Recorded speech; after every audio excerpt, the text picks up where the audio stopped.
Shalom, first and foremost, all praise and glory is unto Yahweh, Bahashim, Yahushua, Bahashim, Harachakwadash. Double honor to our apostles, the bishops, the elders of the great millstone. Greetings, salutations, blessings, much love unto you elect. I got a quick video here, in the spirit of a pagan day, okay? We have what they call Valentine's Love Day. Well, it ain't what you think, and I'm trying to think if I want to bring that element into it. No, I'm gonna try to keep it in its purest form, but let me see what else I got. Okay, bear with me one moment. Valentine's Day comes from a mix of old Roman customs, like Lupercalia, and Christian traditions honoring saints, possibly established around the 5th century. It became a romantic holiday during the Middle Ages, made popular by poets. Okay, and that gave you the skinny on it. That's the AI overview speaking out of Google. Right, it read from a blend of ancient Roman fertility rituals, which we're going to see this, okay, come into play, and Christian efforts to honor martyrs named Saint Valentine. Like solidified on the 5th century, it says, while rooted in religious, often dark history, it evolved into a romantic holiday during the Middle Ages, popularized by poets like Chaucer, right? Let's see what we got here. Roman rules, Saint Valentine. Okay, and which you can read all of this for yourself. Let's go to Romantic Association, because this is what people believe it is now. Now, before I go to Christianization, in 1496 AD, Pope Gelasius, the first is believed to have replaced the pagan Lupercalia festival with St. Valentine's Day on February the 14th to honor the saint. Okay, does that change what you're doing? It did not. Anyway, it says Romantic Association. Because they say love and all of that. Okay, but when you get into Lupercalia, which we'll grab that in a second here, it says the association with romantic love, flowers, and candy grew significantly during the Middle Ages, with writers like Geoffrey Chaucer linking the day to the mating season of birds.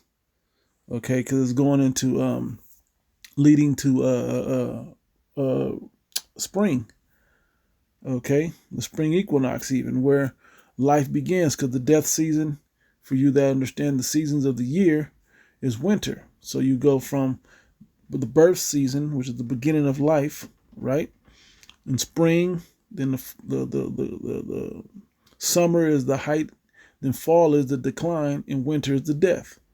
Okay, just to keep it simple.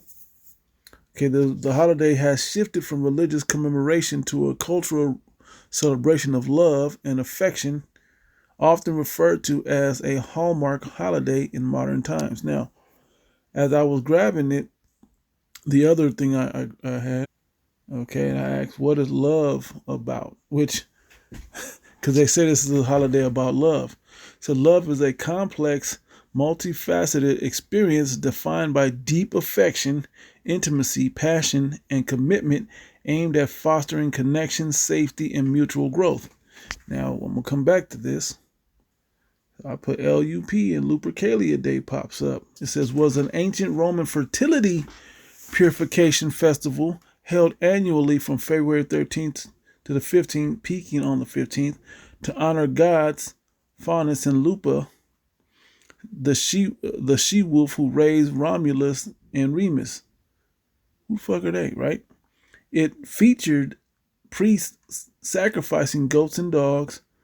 Don't you notice that this is always the case in these pagan rituals? It's always sacrificing animals and shit. It's always something weird going on. It says running through the streets naked and whipping women with hides to promote fertility. Okay, fertility. And who's always struggling with fertility?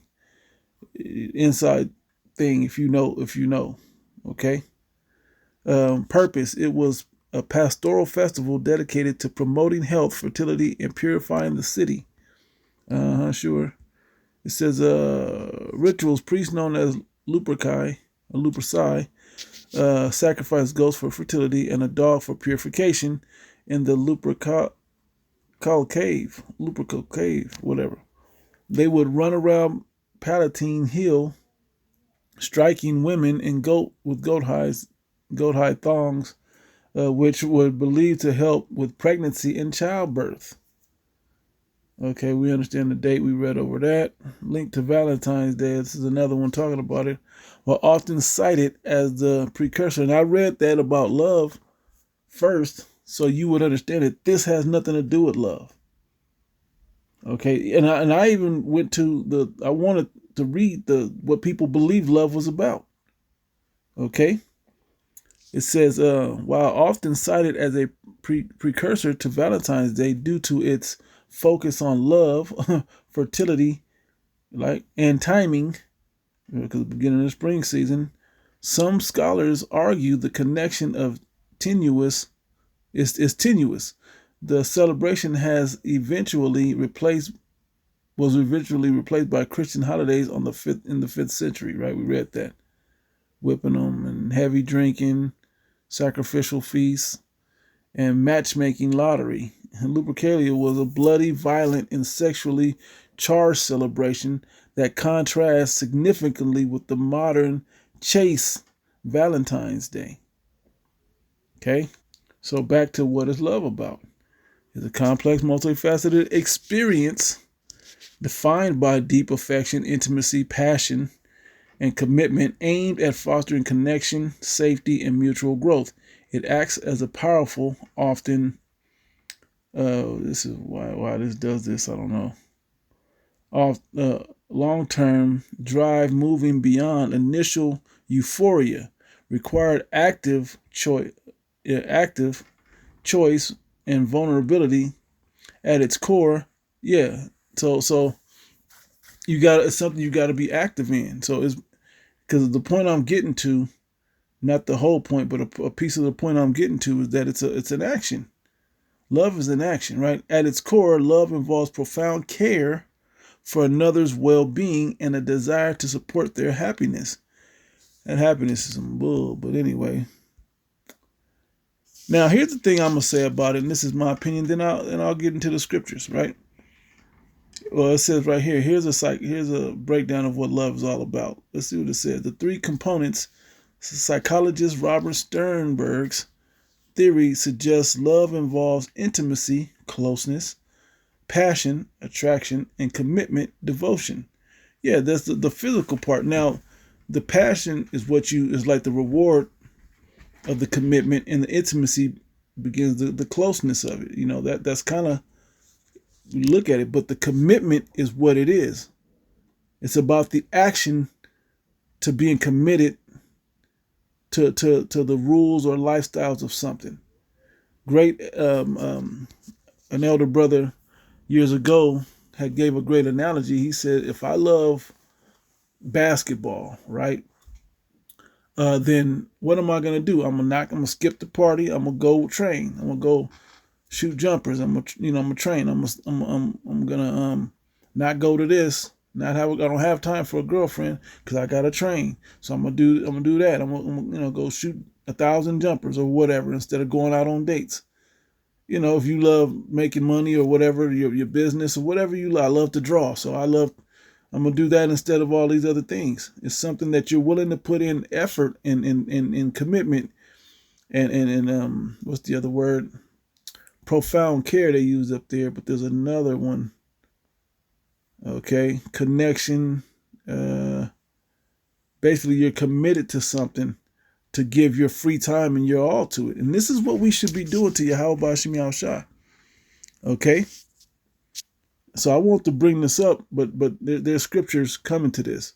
Okay? And then everything from there will stem. Now, let me get this real quick. And then I got a matter of fact, I think I'm going to play a video, and then I'll go back. So real quick, I grabbed the preset, but I wanted to grab this quick video with Eddie Murphy going into what people believe love is. This ain't even gonna be in the description, but I have one in the description I'll put, because then they show you modern love and how crazy it is. Very good comedic for your entertainment. Enjoy it. Okay, now this is fair use. Fair use is for entertainment, not for a monetary value or gain. Fair use. But what he says about love right here, let's see. You want somebody in the bed with you? Oh, darling, I want to make love to you. This is how they treat love. See, there's nothing to it. Just the look. Okay, so if you've seen that, you know the joke. If you haven't seen it, you've got to see the Eddie Murphy Raw. It's hilarious. But I'll try to put a clip in the description so you can just kind of get a piece of it. But the entirety of it, you'll see why he's the greatest, probably the greatest comedian as far as entertainment. But then Dave Chappelle's right there with what he does. But Eddie does voices. He does it all. So, you know, they're some of the funniest people ever on the planet. This might be the best stand-up routine ever. All right, but very educational. Comedians, they say, what you do is you get their you make them laugh by get their mouth open. When their mouth is open, then you feed them with truth. Okay, and they'll keep laughing, but they'll digest it better, basically. Okay, when it comes to comedy. So anyway, I'll try to put that in the description. But let me play one more clip of another more modern comedian, if I can find the video. Lord willing, bear with me. All right, so I got it, and I'm gonna play a bit of it. Fair use, fair use, fair use. This is not for monetary gain or value, simply for entertainment purposes. All right. And as I really considered this in my life, it's true. I mean, I kind of knew, and when men think about this, it's true. If by chance you have a woman's mind open for a minute, where it ain't filled with joy and ecstasy and frustration and whatever else is going on, yeah, this is what it is. So women, take heed. We do what we can, all right? But this is pretty much what it is, okay? In a nutshell. So you're in luck, ladies. Men don't care nothing about happiness. Men care about peace. That's all men care about anyway. Men go through their whole life going like, this is how a man thinks. Long as no one's fucking with me, what a day. That's what peace looks like, ladies. That's all he wants is peace. Just wants to get to the end of the day where he feel like, hey, I ain't got nothing on my plate. It's over. Peace. But fellas, that is your job. It's your job to facilitate and keep your own peace. Your woman will not give you peace. She don't know nothing about peace. Peace ain't even some shit that they experience. Okay, now, so when you go all the way back to the garden, all right, and I watched the elders go into this earlier, and this is what you run into. Okay, now Genesis chapter, matter of fact, let me go to the blue letter, bear with me. Okay, so this is the blue letter, and this is the fall of man, and look who's present, right? In the NLT it says the man and woman sin. Okay, now it says beautiful how the brother broke this down, but Genesis 3:1. Now the serpent was more subtle than any beast of the field which the Lord God had made.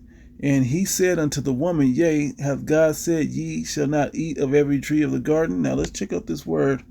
He went into the word serpent and subtle. Let's go to both of those. Okay, right in the blue letter, serpent, H5175, Nahash, okay, right to left. It says serpent, snake, image, fleeing serpent. Okay, let's see what else we got in here. Serpent, okay, it's talking about a snake. Now, let's go to the root, 71, to practice divination. Now, as the elder said, a snake, a serpent snake can't practice divination. So this is a man practicing divination. Okay? Divine, observe signs, learn by experience, diligently observe, practice fortune telling, take as an omen. Okay? To observe signs or omens, to practice divination, which we should know not to be into that. Primitive root, to hiss, whisper, a magic spell, generally to prognosticate.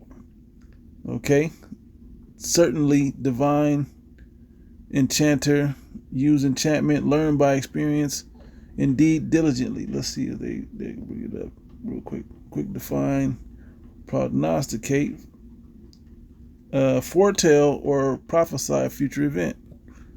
Okay, and most of the time they do this on the left hand side. You know, not in righteousness. Now we go back to the word subtle, H6175. Arawam, okay, which says subtle, shrewd, crafty, sly, sensible. Crafty, shrewd, sensible. So they use subtle witchcraft on you. Okay, crafty, prudent, subtle, cunning. Okay, usually in a bad sense. Okay, predicated of serpent, right? Let's see if there's a primitive root to it. Aram. To be subtle, shrewd is the same kind of breakdown. Beware. Beware is used for the word beware. Okay, deal subtly. Okay, things sneakily. Now this is the enchantment he gave to Eve with this, because he lied about it, and he opened up a world. Because you got to understand what happened in this chapter, which I don't want to go super deep into it, but generally, he lied to her subtly and told her a half truth, and she ran with it. And today is what we now see. If you go back to Adam and you go down to when they tie fig leaves, it can figuratively be said they didn't have to be ashamed of any wrongdoing or anything because they lived the right way. Okay, but listening to the serpent, now they're ashamed of their actions, of the information they know. Just to say it in that way so you can get it. Okay, but it says, ye have said, God has said, ye shall not eat of every tree of the garden. And the woman said unto the serpent, we may eat of the fruit of the trees of the garden, but the fruit that is in the midst of the garden, God hath said, ye shall not eat it, neither shall ye touch it, lest ye die. Now that's information, by the way. Okay, they always get this wrong, but that's an information. It's a tree of knowledge that they're talking about. The serpent said unto the woman, ye shall not surely die. And that's where the lie was at. Because we've been dying, and as you continue to read from Genesis 3 on to Genesis 6, it shows you, how long people live, nearly 1,000 years, to where the lifespan of man is 120 years. Okay? It says, because of they start dabbling in this information so much that the Most High had to pull Enoch up out of it, right? It says, for God do know that in the day ye eat thereof, then your eyes shall be opened to evil and wickedness, right? Then your eyes shall, it's like having a kid, and I hate to say letting him grow up in a bubble, but that's kind of what it was like. Okay, the sons of God grew up in a bubble of righteousness where they wasn't tainted by outside wickedness. But now that they had this information, now they're questioning, what if I do this? What if I put my finger there? What if I walk over here and touch this? What if I do that? What if I eat this or that? I know that's not for that, but what if I eat that and it tastes good? And then, or what if I begin to like it? And that's what happened, and it brought forth death into the earth. It's like open Pandora's box, if you will. Okay? But yeah, it made people wise, as she's going to say. Okay? It says, for God do know that the day ye eat thereof, then your eyes shall be opened, and ye shall be as gods, knowing good and evil. And when the woman saw that the tree was good for food, like food for thought, right? That it was, and it wasn't, because and this is why he said, there's not a time that your woman's not thinking. I believe I played that part. Okay, if not, I'll go back and continue to check and play it. Okay, yeah, I didn't play that part. I will with Ryan Davis. It says, and it was pleasant to the eyes, and a tree to be desired to make one wise, smarter with thinking, right? She took of the fruit thereof and did eat, and gave also unto her husband with her, and he did eat. Okay, and their eyes were open, and they knew that they were naked, and they sewed fig leaves together and made themselves aprons. Okay, so that was that. Now let's go back. She don't know nothing about peace. Peace ain't even some shit that they experience.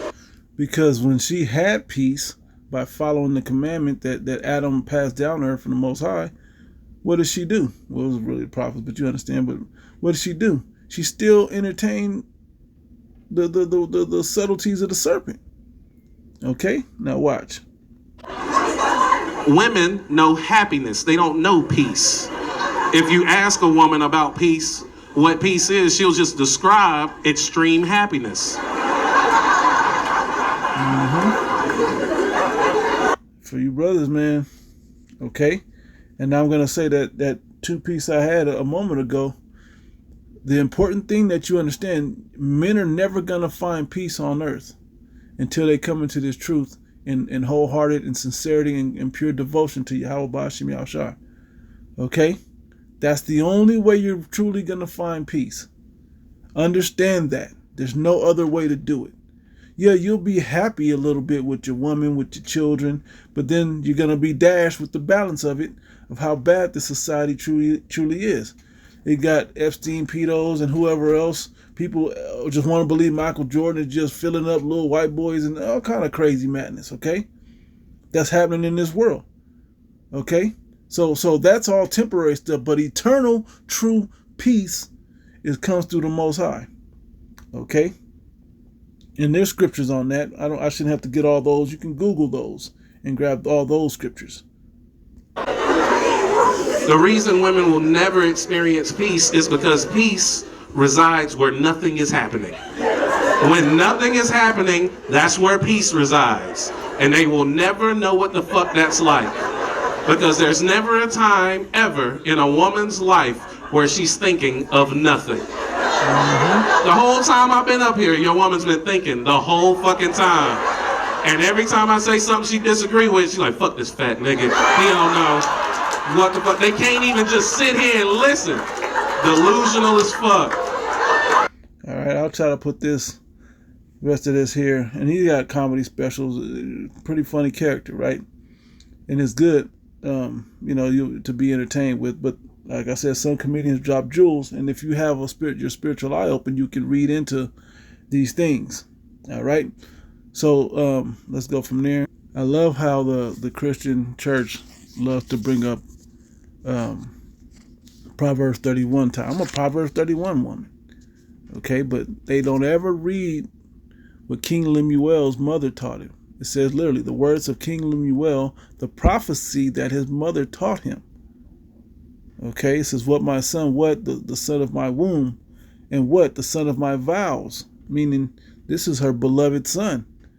Verse 3 says, give not thy strength unto women, nor thy ways to that which destroyeth kings. Okay, and that is a vital thing. All you need, men, to really lock in is Yahweh Ba'ashem Yahushua, and following that righteous way. Seek ye first the kingdom of heaven, and all these things shall be added unto you. Yahushua said in Matthew the 6th chapter at the end. Okay, that's what it's about. And when you go into the Lord's Prayer in that same chapter, the things he's talking about are settling a balance in your life so you can have peace. You don't owe nobody. Nobody owes you. You got your daily bread, basic necessities. You're one with the Most High, want to be delivered from evil. Okay. When you go into that prayer. Now, like he said, when you come all the way down till about the 10th verse, which says, who can find a virtuous woman, for her price is far above rubies, a very valuable woman.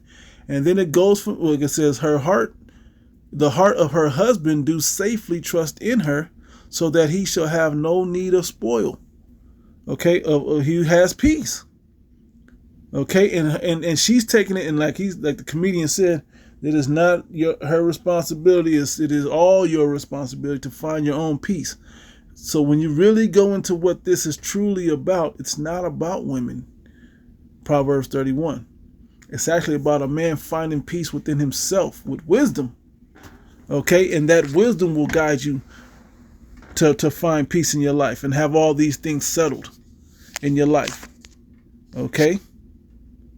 She will do him good and not evil all the days of her life. She seeketh wool and flax. And these are basic physical things that men care about. Women don't always care about this. How many videos do we see where a woman gets money and she goes off and buys what she wants versus what her household needs? Not saying all, like, please don't think this is all women. But our women, when they have it, they want what they want. They want what makes them happy more than what the house needs to be at peace, to be in balance. And when they continually choose the righteous choice of what the house needs for balance, it makes them further and further and more unhappy. Okay, so this is for you as well, women. Consider that. Because believe me, when the man really does love you in the sense like, oh, darling, like, you know, Eddie Murphy was talking about, when he really is affectionate towards you, you bring him peace.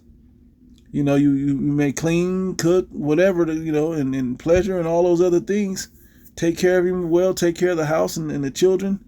He will break his back to keep that security around you to the best of his ability. Just for peace. Okay? And a lot of men that chase it out of a good-looking woman, I'm not saying your woman ain't, I don't know who, what, or whatever, but when they seek for the internet baddies that act like straight thoughts and prostitutes, because I there's a video that just popped up about prostitutes. Okay, the modern woman wants to be a prostitute, but live a traditional life, and them two don't mix. Okay, but this goes, and so you don't want to fall in love with a woman like that. You want to fall in love with a woman that likes you. If she's a 4, roll with that 4, because she's devoted. She's going to treat you like a 10 that you deserve to be treated. She's going to treat you, and if you're not attracted to a 4, you must not be attracted to the things that you need and the peace that you need. That's the real deal. I know people that they always want 8, 9s, and 10s, and then they want all this, you know, but then they want peace. But this bitch is used to drama. And anytime she's unhappy, she's going to bring drama to your life. All right, so you can go further into this chapter and get into that. Okay. Now, let me jump over to a connecting chapter to this. Okay, Wisdom of Solomon, chapter 6.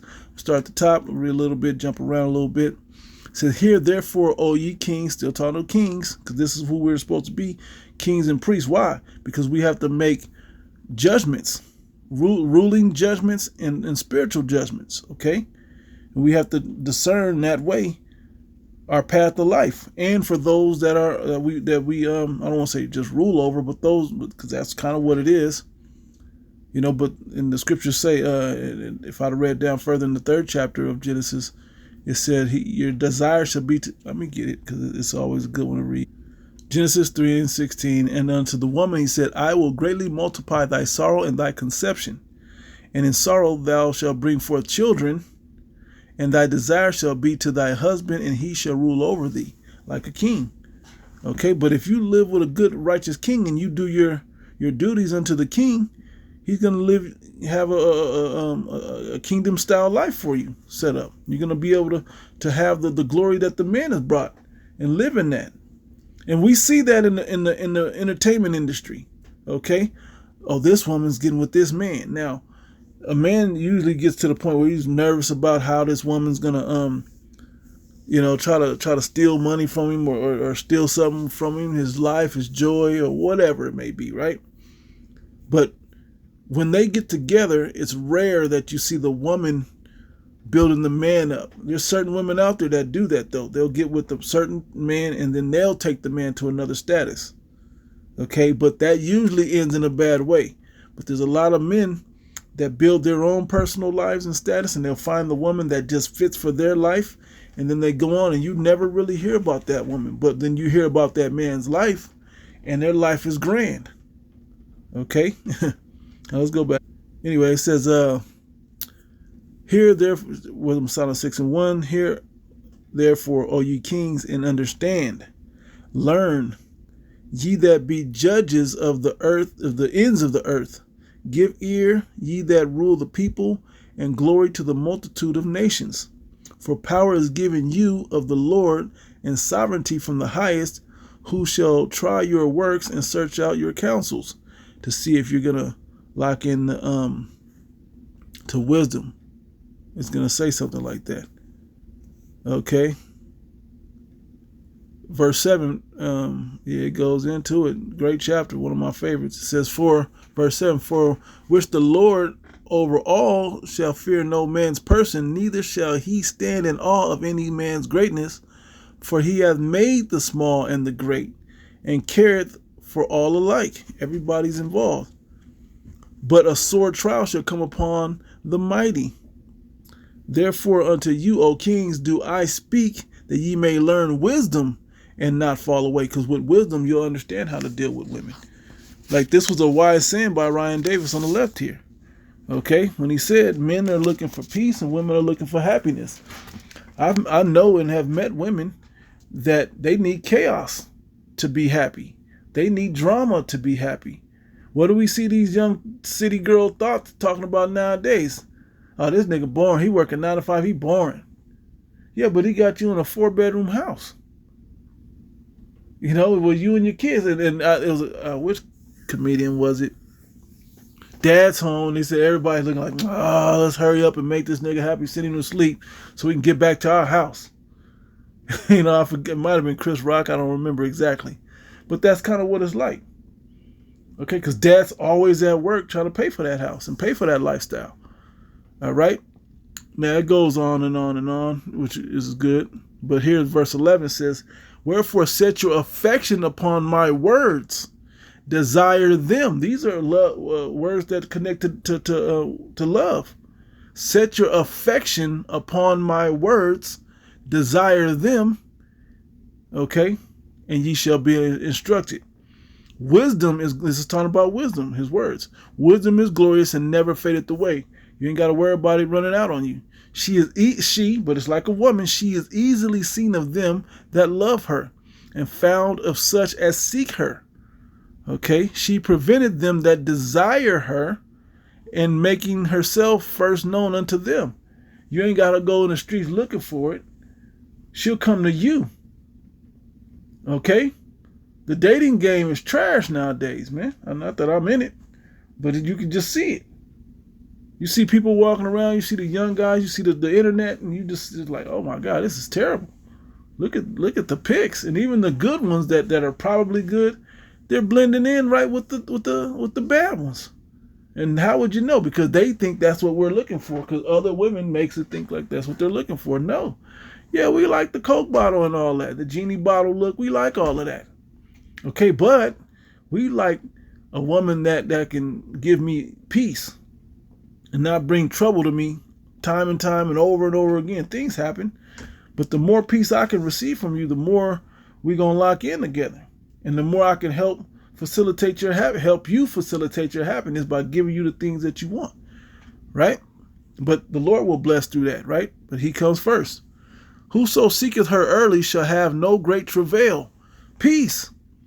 For he shall find her sitting at his doors. I don't have to go out looking. She's right here. Think therefore upon her, to think therefore upon her is perfection of wisdom, and whoso watcheth for her shall quickly be without care. All right? And peace. For she goeth about seeking such as are worthy of her, showing herself favorably unto them in the ways, and meeting them in every thought.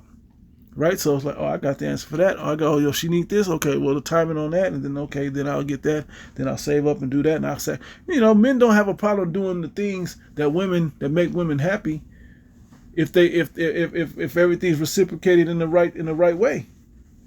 Okay, if things are going about the right way. Modern society and these TV shows and magazines and music and whatever else teach women to never be satisfied, to never be happy. I saw, man, it was a conversation. I should grab it. Let me see if I can grab it. Because this woman had a man taking care of everything. She like, I make more money, but he pay everything. But I make more money than him. Let me see if I can get it.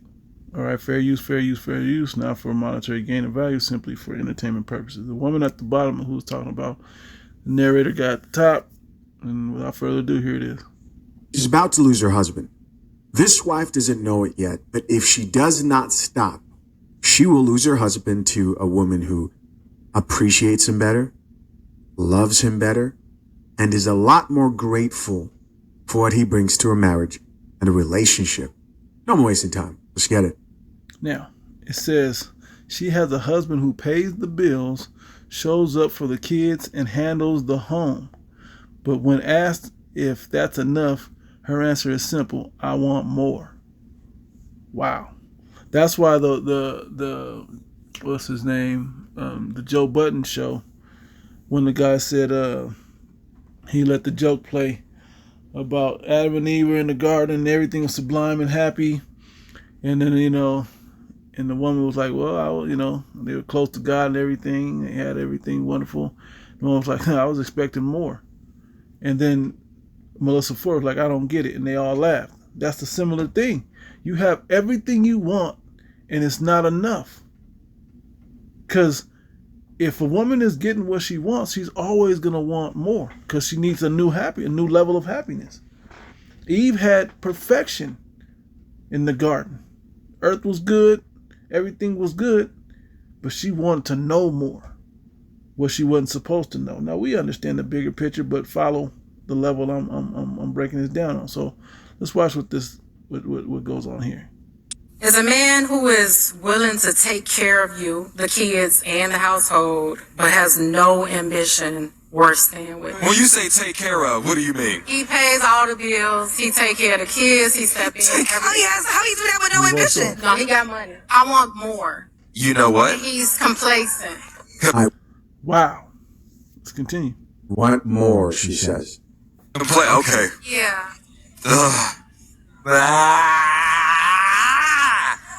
Right? That was I'm trying to remember who said it, probably another comedian or just somebody on a podcast somewhere. They said and I bring this up to brothers, when it comes to women, because this is like that. So this is why you see why Yahushua didn't deal with women. You see why Paul didn't deal with women. You see why now there's certain brothers and certain spirits that don't want to deal full time with a woman, because they want to be able to keep their focus on the Lord. Okay? And I have more in this Wisdom of Solomon, but things are coming to line, coming up. But basically, in a nutshell, what he said was, I'll read that. But what he said in a nutshell, the guy said was, when you look at TV and movies, what is romance to a woman? I want more romance. A woman considers romance cheating, stepping out with another man with no repercussion. That the scriptures don't support that, but that's pretty much what they want. Okay, when you look at the Adam and Eve, it's almost listening to the serpent man. You then begin to see, like, damn, what was you really? You start looking at it like, damn, why are you taking that man? That's not your husband, Adam. That's the serpent man. Why are you listening to him? Because she wants more. Things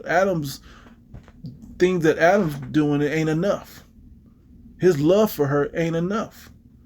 Now, this is about desiring this world's version of love and then trying to commemorate it on one day when it goes back to a pagan worship thing. Okay, but I'm also going into the psyche that men do desire women, but you got to put the right place on where this goes. Okay, so this woman wants more out of that. Now, they're going to say more. I'm going to let it play, then I'll get back into the scripture, because this topic is well written in the scriptures. Plenty of places in here. We know Solomon also wrote in Ecclesiastes, the 7th chapter, for woman heart is snares and nets, and all of that, trying to be with a woman. I'm not going to go all the way into that further, because I got a few other scriptures. I don't want to be super, super long, but just to show you, you get caught up in this, and this could be a major stumbling block. Many women, and I've been in but a little while, and it's true, but I've seen many women, not nearly as long as the apostles and the elders and the bishops and so on and so forth, but the elder bishops, right? But you think about it, and many of men don't come into the truth because of their woman, or fall out because of their woman. And they can't get over it. Their spirit is broken because of their woman. Okay, and I'm a man that enjoys women. I like having a woman. Since I've been in the truth, I pretty much There's been few and far in between when I haven't had a woman. But the times I haven't, I did have more peace. Okay? Yeah, when the job market is cooked, when the housing market is cooked, when people are walking away from their children, you got somebody at home that is... When the prophecies of Jacob's trouble are coming to pass, and people are going house to house, and what's the word that they use? And women are being ravished, and not in the way that you're thinking. Okay, from Isaiah the 13th chapter, right? When those things are going on, what man is going to protect you in that day? What man is going to hunt for you in that day? Okay? In your bills. He is taking care of you. Right. And he is taking care of your kids. And you are figuring out, should I leave him? Are you cool? Unfortunately. Now, pay attention to her facial expressions there before we listen to Kitty here give her take. Pay attention to her facial expressions. This isn't somebody who's not afraid to hold firm to their beliefs, even when they're wrong, when they may be stubborn in that situation. Just pay attention to her facial expressions. You guys are going to know what I'm talking about. Out of men, there are so many women telling them you have to be more ambitious. And it's because they want the ambition to look like what they want it to look like. But his ambition is waking up every day and going to work, waking up every day and showing up for my children, showing up for my home. Like, that's just as ambitious. You know how ambitious you have to be when you are going through depression. Your girl is telling you you need to do more, and then you don't feel like you're good enough, but she don't know the mental and emotional and spiritual battles that you have and how you still trying to show up for your home. And when we get deeper into this, the scriptures show you that this is where it's at. Wisdom is the woman that you should desire and be committed and have devotion to. Start there. First seek ye the kingdom of heaven and its righteousness. Okay, and all these things shall be added. And then you'll understand how to deal with your woman. You'll understand or how to find the right kind of woman to deal with. Okay, and so on and so forth. All right? Ambition, baby. Take a moment, read, I think it's 1 Timothy 5:8. Because what it talks about is a man who neglects his home is the same as a man who denies his faith. This man is taking care of his home. There is faith and grace in that. He is being provisional. He's still leading. So we have to acknowledge that, because if not, you're going to lose that. Like, that's a gem, baby. I make my own money. Look where she go. And we know Kevin I Samuels. make my own. Insert Kevin Samuels right here. We don't give a flip French toast about your money. But somebody's about to figure it out. Money. That's your response right there. I make my own money. Okay. Make more than him. Ooh. Right. More than him. And she wants everybody to be clear that she out earns them. Said he pays all the bills Yeah. and you make more money. Yeah. Yeah. Thank you. Thank you. That's his fault for choosing a woman like that. Okay. Now, here in his defense, I don't know the man at all, but in his defense, sometimes you meet people and they're at a certain stage and you're the prize and you're the goal and and all of that. And then all of a sudden their ambition and their goals change of what they want. When you give anybody, and I make this analogy, and I use it loosely, but it's true. It's a very good analogy. If you gave your 5-year-old everything they wanted, are they going to stop wanting things? No, they're going to want more. And they're going to expect to get what they've already been getting and what they want more of. Okay? This is not different from the same mentality. Wake up, man. See it. It's the same thing. The individual that taught me the most about women was my infant daughter. My infant daughter put me on a high level when it came to women. Okay? For you brothers that have daughters and young ladies and whatever else, that grew up with your daughter, that raised your daughter, you may begin to understand. And if you see how you treat your daughter, not like you got her wrapped around your finger like a young child of yours that has to grow up to be a productive individual in society, you're gonna easily begin to see how that works in the world, in the realm with your woman. The same way. Okay? You still have to give her affection and attention, and all of that still comes. Oh, darling, all that love shit that they want, you still got to get that, because they do need those things. Okay, they're wired to need that closeness from you. Okay? But all that I'm now devoted to you, baby, on today, the 14th of the second month of the year, you know, I'm going to give you a diamond ring and box of chocolates and candy and a car and a mink coat and man, get the hell out of here. I'm going to break myself at the bank, because just like we see in Ezekiel the 16th chapter, how we treated the Most High, that don't work. I dolled you up and gave you everything to make you the top woman on the planet, and all you want to do, because it don't mean much to you, because you gave it to me, is go stunt on other men and be attracted to other men, because they're looking at you in awe about who you are, what you got, and how good you look, that you're dolled up. Men that have exes, since they've been in the truth,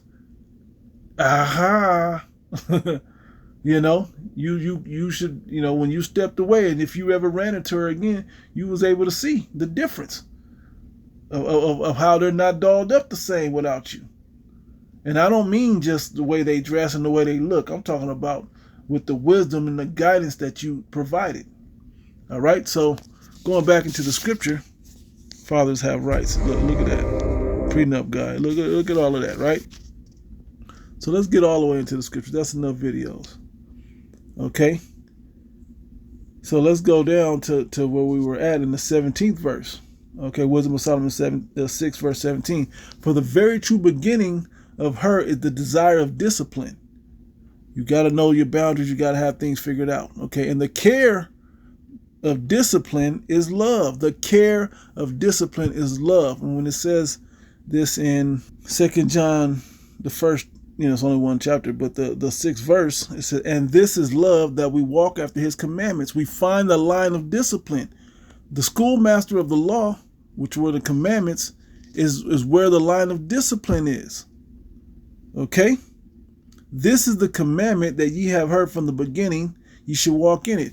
The very before Moses, Adam and the sons of God knew what it was. Okay? They walked in a certain way. All right? Now, when you get down to Moses, where it has to be literally written so the people would have no excuse, that was still the commandment. It's the same ideas. And then Yahushua, and Moses broke it down to 10 to make it, summarize it to 10, and Yahushua summarized it to 2. Basic devotion to the most, not basic, but basically to be 100% devoted to the Most High, and to love thy neighbor as thyself. That's it. Don't covet, don't steal, don't all these things are the basics. Don't eat this, because that's devotion to God. That's abominable. You love yourself. Don't do that. Don't let your neighbor eat that, because it's gonna mess him up too. On and on and on. Okay, that's all it really breaks down. And when you walk in this way, diligently in this way, and a woman is still attracted to you, hey, now you're starting to get somewhere. But you gotta vet everybody. Okay? Let me go back. Okay, it says, for the very true beginning of her, the desire of discipline, knowing what those commandments are, in that line that you don't cross. Because when you cross, that equals transgression, and transgression equals sin, and sin equals death when it is finished. Right? And the care of discipline is love, and the love is the keeping of her laws, and the giving heed unto her laws is the assurance of incorruption. When you stay in bounds, okay, my wife likes this, my husband likes this. When those boundaries are met, the things that you want to remain in this are met, hey, you get your happiness, I get my peace. Right? And the incorruption maketh us near to the Most High. And that's where all the, I don't want to say the magic, but that's where all the real power lies at. Therefore, the desire of wisdom bringeth to a kingdom. If you if your delight be in thrones and scepters to rule, O ye kings of the people, honor wisdom, that ye may reign forevermore. Okay, and so far, since I've been in this truth, that formula works. Okay, now let's hit the other side of this. 1 Corinthians 7:32, but I would have you without carefulness, he that is unmarried care for the things that belong to the Lord, how he may please the Lord. But he that is married careth for the things that are of the world, how he may please his wife. Okay, and it goes on to say the opposite, well, the same thing about the woman. Okay, but just because you're married doesn't mean that you're not going to, that you should not put your care for the Lord, how you may please the Lord above all things. That's what we're here to do. Okay, but it's a lot easier if you're not dealing with a woman. But at the top it says it's better that you marry than to burn. Okay. Verse where did it go? Yeah. It said it in here. It's not important, but it's in this same chapter. Okay, married be remain married. Yeah, right there. It goes into it a little further down. But it's in the chapter. Okay. So you don't be out there wandering the streets looking for some comfort, some affection, and now you didn't put yourself in harm's way, and then now your mind is going crazy, and so on and so forth. Okay, so the point being is that you watch for that now, continue going on, and in yourself that you keep your focus on pleasing the Lord above all else.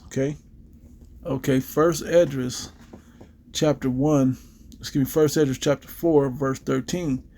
And they were talking about which is the strongest wine, the king, and then Zerubbabel said women. Okay, now we're just going to skip the other two, but they're making some good points. Okay, but here's the best point. And then there's an even greater point. That's why I love this chapter, right? Verse 13. Then the third who had spoken of women and of the truth, this is Zerubbabel, began to speak. O ye men, because the truth is that wisdom. Okay. O ye men, is it not the king, the great king? It is not the great king, nor the multitude of men that the king commands. Neither it is wine that excelleth. Who is it then that ruleth them, or have the lordship over them? Are they not women? Women have borne the king and all the people that bear rule by the sea and land. So all the women, the people come out of the loins, out of the womb of a woman. Though it was put in there by a man and developed by the Most High, giving life to it, okay, it's still by the woman. It comes out of the woman. Even of them came they, and they nourished them up that planted the vineyards from whence the wine cometh. Okay, but to nourish them up. Okay, how do they nourish them? They nourish them not only physically with the breast milk and cooking them food and all of that, but they were giving them the first instructions as well of mental nourishment, food for thought. They shaped how the child thinks. Okay, these also make garments for men. These bring glory unto men, the garments, right? And the woman makes those. And without women cannot men be. And if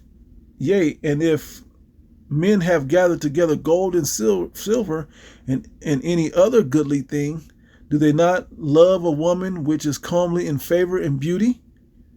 And letting all those things go, do they not gape and even with open mouth fixed their eyes fast on her? And have not all men more desire unto her than unto silver or gold or any goodly thing whatsoever? The woman becomes the glory to the man. Right? And it says that. Verse 7 in 1 Corinthians, the 11th chapter says, For a man indeed ought not to cover his head, for as much as he is the image and glory of God. But the woman is the glory of the man. Okay?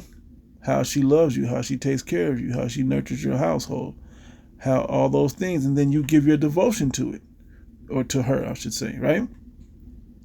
But that's why this is also paralleling how you have to have that for the Most High, in wisdom, and then that also reflects back how you give that to the church.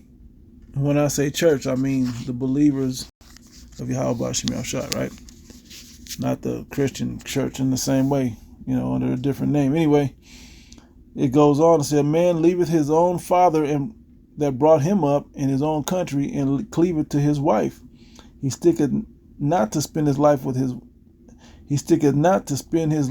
wife, and remember neither father nor mother nor country. He'll move around for a woman. By this also ye must know that women have dominion over you. Do you not labor and toil and give and bring all to the woman? And that's what a lot of women end up doing with this Valentine's thing. They want you to go and physically show with gifts and experiences how much you love them. Not the everyday. They want something special. You want you to go all out on this one day. But they don't want nothing else to diminish. They just want something special on this day. They want you to commemorate Lupercalia. And that's what it really, which is woman worship. And we're getting into that. Bear with me. Going a little ways, but yeah, bear with me. Not too much longer, but I'm going to get into it. Okay? Yea, the man taketh his sword and goeth his way to rob and to steal, to sail upon the seas and upon rivers, and looketh upon a lion and goeth in darkness. And when he hath stolen, spoiled, and robbed, he bringeth it all to his love. He bringeth it to his love. Yeah, he disrupted his peace to make the woman happy by bringing all his spoils of war and all the things he's accumulated, all his hard-earned things, possessions, to the woman. Wherefore a man loveth his wife better than father or mother.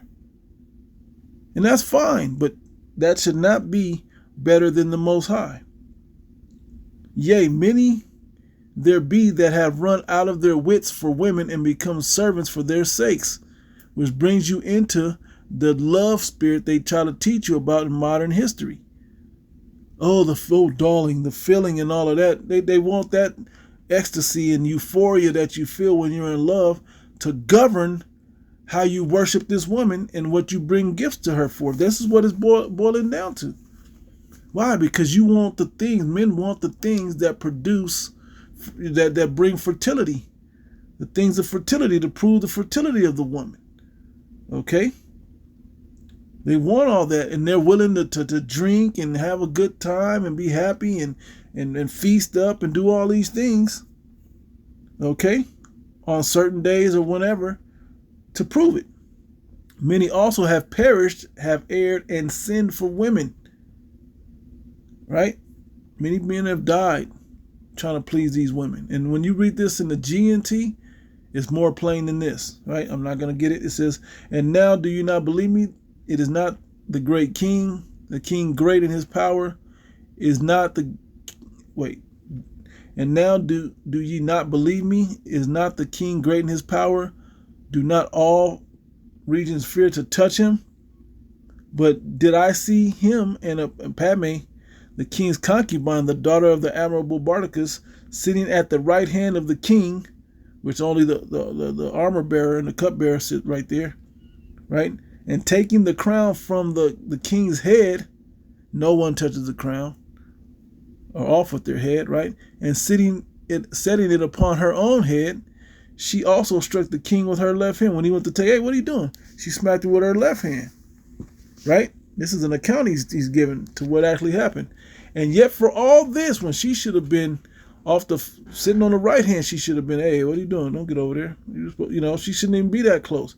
She's supposed to be in a bedchamber. She shouldn't even be nowhere where he has the sitting by the throne on his right hand, or having a crown around. She shouldn't even been in that. That already shows you the lack of discipline he began to have by not using wisdom with a woman.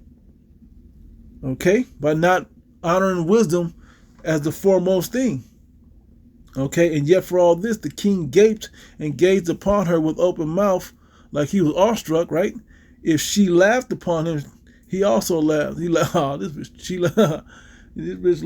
tripping. They both laughed it off. But if she took any displeasure, oh, see, you tripping here, take your funky ass crown. The king was fain to flutter. Hey, stop tripping, man. Man, it's all right, man. I see, it's okay. Don't do that, in public or whatever. We've seen many men cower down like this. They'll walk by the camp, the man will slow down, and the woman will check them, and they'll get moving. Not realizing they're walking past salvation, because all she's going to see, this is going to be something with a whole different masculine energy my man is going to have. And I realizing this is the real kingly spirit up here. This is a godly spirit. Okay. And that discipline is going to be in order up here. That he's going to have to find discipline, and she's going to have to follow that discipline later. All right. And you can go into other chapters, plenty of other chapters, Sirach 25, 26, as well as 1 Timothy 2. Okay. These go into different other things you can read about. 1 Corinthians 14. We're not getting into all of that. Okay. But I want to show you, after I showed you how all that love shit don't work, you got to desire wisdom, which is following after seeking first the kingdom of Yahweh Ba'ashem Yahushua. That's where you put your love and desire at. Okay? It says, then the king and the princes looked one upon another, so he began to speak the truth. He was speaking of the truth. It says, O ye men, are not women strong? Great is the earth, high is the heavens, swift is the sun in his course. For he compasseth the heavens round about, and fetcheth his course again to his own place in one day. Is he not great that maketh these things? For great is the truth, and stronger than all things. All the earth crieth upon the truth, and the heaven blesseth it. All works shake and tremble at it, and with it is no unrighteous thing. Wine is wicked, the king is wicked, women are wicked, all the children of men are wicked, and all such are all the wicked works. And there is no truth in them. In their unrighteousness they also shall perish. As for the truth, it endureth, it is always strong, it liveth and conquereth forevermore. With her, there is no accepting of persons or reward. There's nothing that can throw you off of being the truth. You can't compromise with the truth, with the wisdom of Yahweh Ba'ashem Yahushua, okay? But she doeth all things that are just, and refrain from all unjust and wicked things, and all men do well like of her works. Even when you have a good woman, she's going to follow the customs of the land. She don't know. If you're not installing your disciplined life of truth, she's going to feed you what she thinks you want.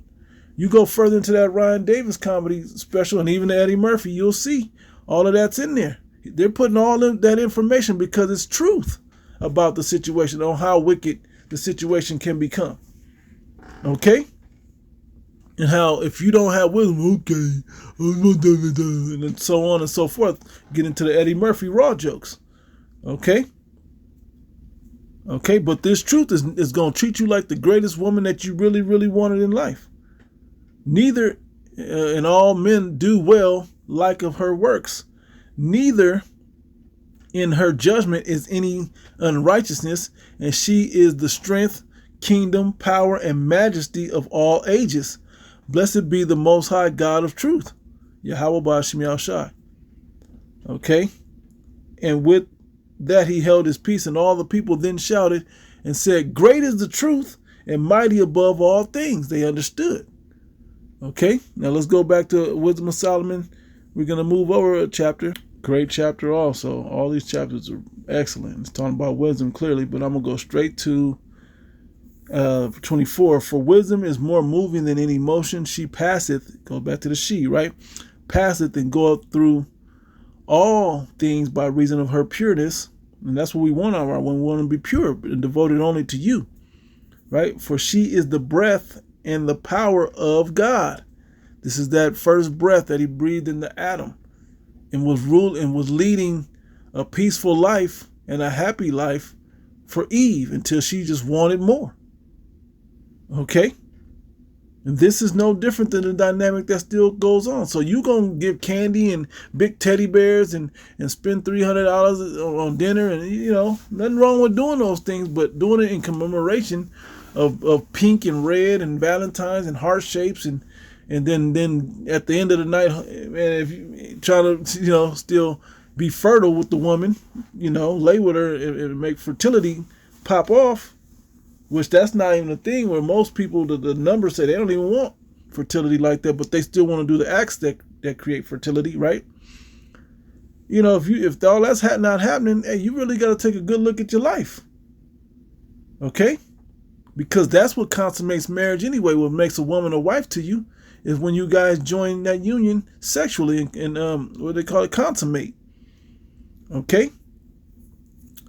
Now it says, for she is the brightness. Wait, let me go back up. And a pure influence flowing, for she is the breath and the power of God, and a pure influence flowing from the glory of the Almighty. Therefore can no defiled thing fall into her. Same thing that Zerubbabel said, right? For she is the brightness of the everlasting light. Okay, we know that everlasting light. Okay, Yahushua being the foremost version, and not only that, but this wisdom, but we know he shined that way, and we are supposed to shine like that as well with this wisdom. That's what attracts you. It ain't the diamonds and the jewels and all the possessions you have. That's for women that are in darkness. They can see all those tangible things, but it's the intangible things inside the men that make you really shine. Anyway, the unspotted mirror of the power of God and the image of his goodness. And being but one, she can do all things, and remaining in herself, she maketh all things new. And in all ages, entering into holy souls, she maketh them friends of the Most High God Yahweh and prophets. For God loveth none but him that dwelleth with wisdom. So then you get to experience the love of the Most High and the gifts that come with you being devoted to him. And that relationship flips for you and your woman if she's following under that path of God. Okay, and it goes on and on. Now let's get to Lupercalia. Okay, now we said we were reading this. We read this about Lupercalia, right? And all the different acts and different things that go with it. Okay, sacrifice goes for fertility, right? Now let me ask another question. All right, so I do got some loaded up questions about the Queen of Heaven, but let's get this first. Now I asked it, what are other names for fertility worship? This is the chat GPT, right? And then I said, and add also the Bible's perspective. It said fertility worship is a broad label scholars use for religious practices centered on reproduction, right? Fertility, reproduction, sexuality, and men are for that. Yeah, let's do it, baby. Let's do it. Agricultural abundance, growth, birth, season, right? And seasonal renewal brings you back to spring. Different cultures and texts use different names for it. Other names for fertility worship. Here are common alternative terms. Fertility cults, academic terms for organized rites tied to reproduction or crops. Nature worship, reverence of natural forces like rain, sun, and earth, because if there was a famine or there was not any growth, they were like, oh, we need to pray to or do acts, these sexual acts or whatever, to commemorate the gods of fertility. Okay? Agrarian cults focused on harvest cycles, okay? Which we know that comes around, especially because winter, they struggle to get through winter. And then the latter rain in the fall, they also tried to have one more crop come in, okay, at the end of summer. All right, and this is why a lot of the same acts that happen around Valentine's and Easter follow around Halloween or Samhain. But that's something else you can look into another time. Now it says Mother Goddess worship, veneration of female deities linked to birth and earth. Okay, Mother Goddess, Queen of Heaven, right? Sacred sexuality, sacred prostitution. So we are more in a Jezebel, Queen of Heaven spirit more than ever in history. Well, where people are literally worshiping women. So ritual sexual acts believed to invoke divine blessing. Baal worship, Canaanite storm and fertility deity. Asherah worship linked to a mother consort goddess in the Levant. Okay, we should know the Levant is the Middle East, where the Garden of Eden was centered, right? It says Ishtar, Anana cult, Mesopotamian fertility and love goddess traditions. Ishtar comes up. Tammuz rites, Okay, we should know that goes back to the Babylonian times. Okay, Tammuz writes, Semiramis and Tammuz, that goes back into who you worship under Mary and baby Jesus. I have to use it in those terms. Mourning renewal rituals tied to seasonal cycles. Okay, phallic worship. We should know what a phallic is. Okay, it's a penis. All right. Ritual symbolism centered on male generative power. Okay, Mother Earth cults, veneration of the earth as life-giving source. Seasonal mystery religions, ritual dramas of death and rebirth tied to crops. Historical examples: Baal, worship in Canaan as a storm and fertility god controlling rain and crops.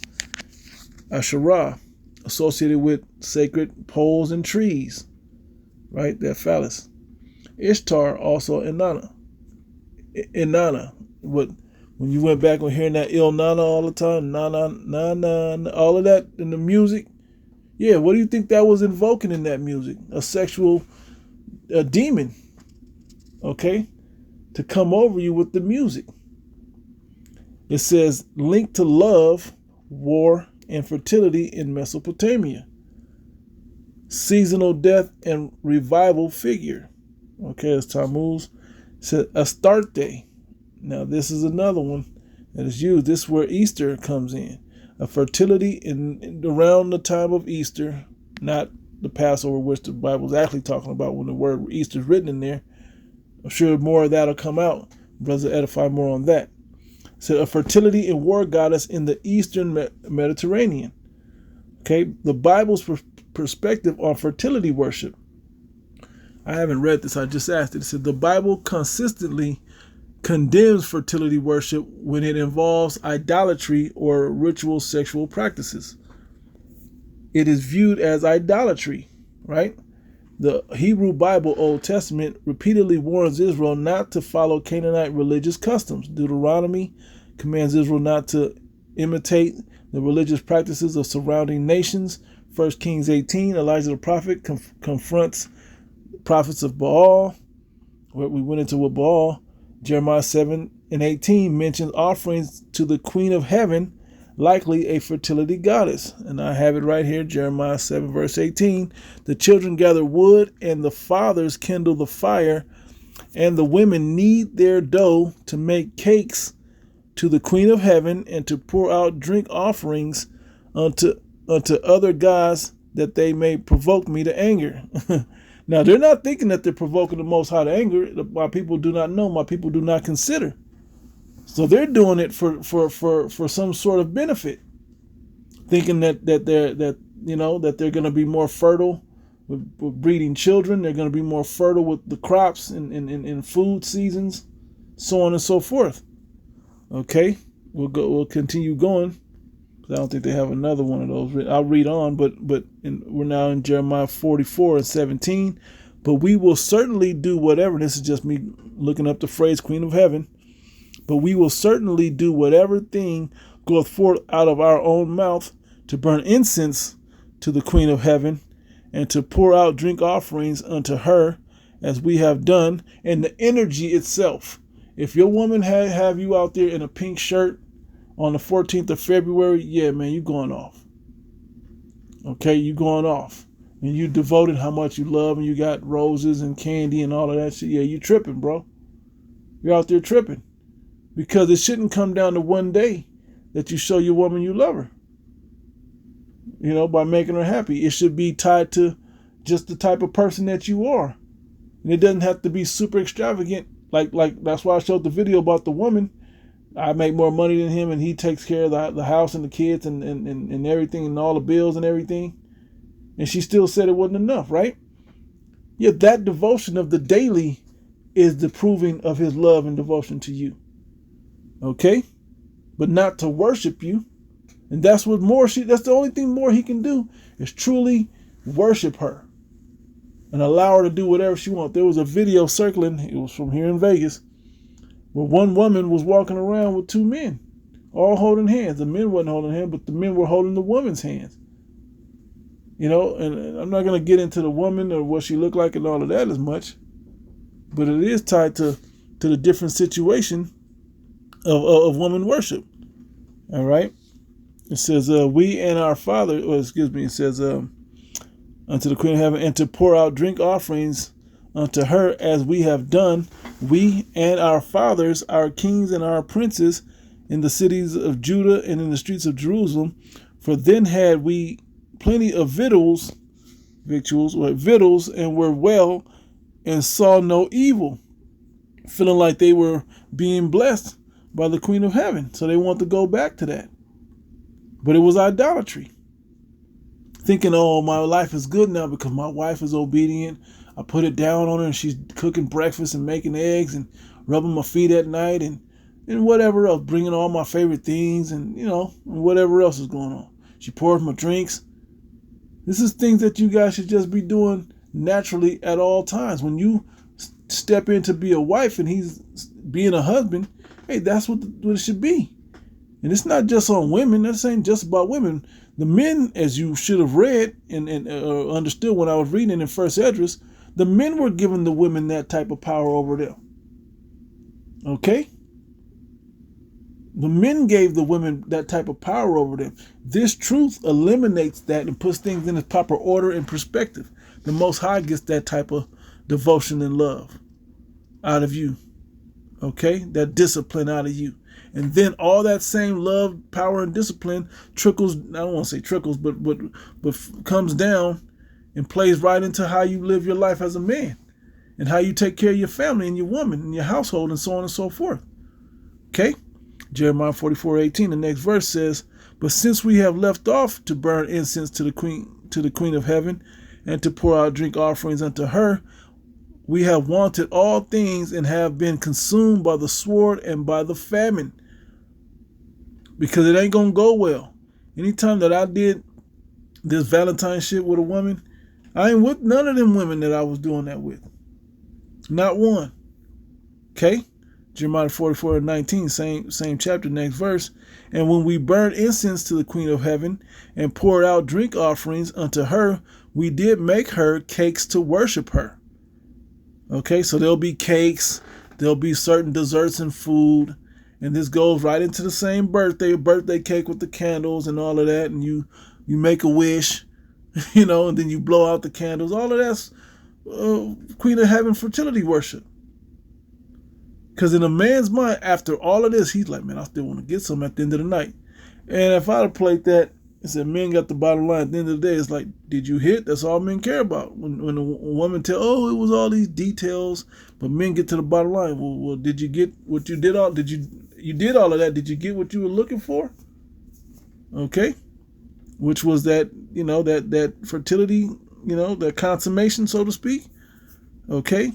And to pour out offerings unto her without our men. Let me go back.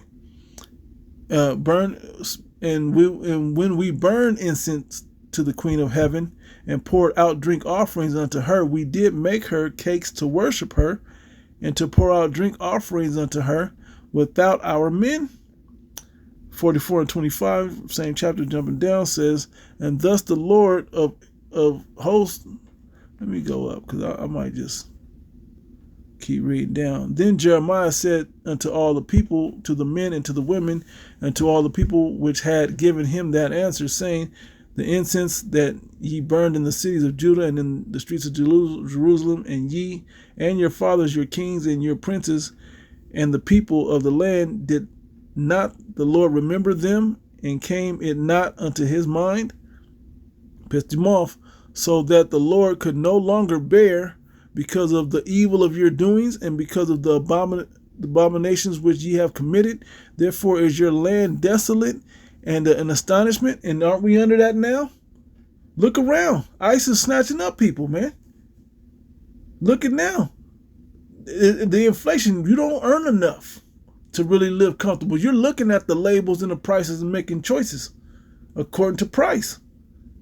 You live in the worst neighborhoods. Yeah, you may have a cool, but you don't live where the well-off live at. Okay? So let's quit playing. You feel like you a king in the earth. You don't drive what the well-off drive. And even you that do, the few and far in between that do have that special situation where you got the best cars and all of that, these motherfuckers got chauffeurs driving these cars for them. They can do whatever they want. They got Alfred driving their ass around town, man. Okay, doing whatever the hell they want to do. And I use that Batman reference for you to encompass what Bruce Wayne was really going through. Okay, not as Batman, but as Bruce Wayne, women filling up the car and all, It says, and because of the abominations ye have committed, therefore your land is desolation and an astonishment and a curse without an inhabitant, and at this day, because you have burned incense, and because ye have sinned. And if you think, well, my life is still good, okay, keep living. Keep living. We're in Jacob's trouble already. And this is only the beginning. Keep living. And ye have not obeyed the voice of the Lord Yahweh, nor walked in his law, nor in his statutes. And for you men, understand this. If you're not getting the discipline of the Lord, seek ye first the kingdom of heaven and its righteousness. If you're not doing that first, according to as the word and the spirit have said, the true understanding, if you're not doing that, and you just continue on the way you've been living, lest you repent, right? And you're gonna see how bad that regularized lifestyle is gonna get you. You probably feeling it, probably having bad dreams, situated like, damn, this ain't working out. But Jake be so used to things not working out, it don't necessarily bother them right off. But as this gets more intense and gets more perilous, okay, you're gonna see that walking this righteous way is gonna continue to protect you. Okay. It says, continually protect you, right? Nor walked in his law, nor in his, we believe in rehearsing the righteous acts of the law here at Great Millstone.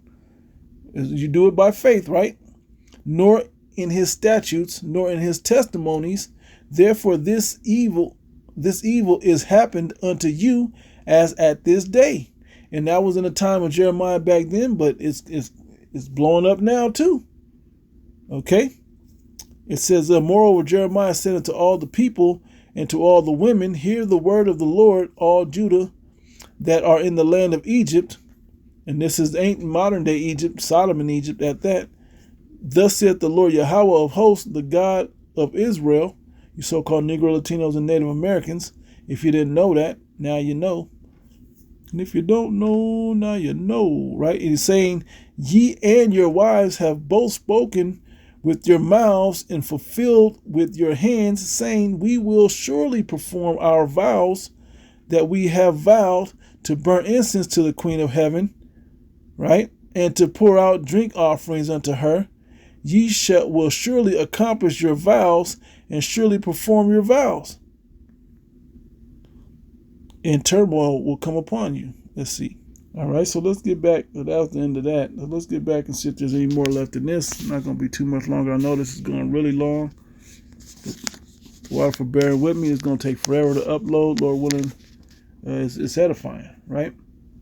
So it goes into the biblical authors frame these practices as spiritual unfaithfulness, often metaphorically described as adultery against God. And that's what we were reading about. Okay, breaking it down. Well, what Jeremiah was going into, okay? Spiritual adultery or idolatry, right?